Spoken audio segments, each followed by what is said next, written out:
ভাই হাসিনা কেমন মানুষ? নষ্ট হয়ে গেছে।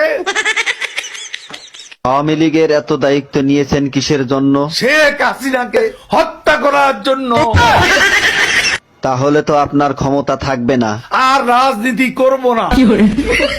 কাদের ভাই, জয় তো আওয়ামী লীগের নেতৃত্ব দিবেন, আপনার মতামত কি? তার নেতৃত্ব বাংলাদেশের জনগণ কোনো দিনও পছন্দ করবে না, ঘৃণা করবে। কাদের ভাই, এ কথা শোনার পর হাসিনা তো আপনাকে ঢাকায় থাকতে দিবে না। ঢাকা শহর শেখ হাসিনার কি বাপের সম্পত্তি? কাদের ভাই, আওয়ামী লীগ কেমন দল? এরা খুনি। আপনার কাছে শহীদ জিয়া কেমন ছিলেন? সে মহানায়ক, মহাবীর। আপনার দৃষ্টিতে মৌলানা নিজামী কেমন মানুষ ছিলেন? এত সৎ মানুষ রাজনীতিতে এমন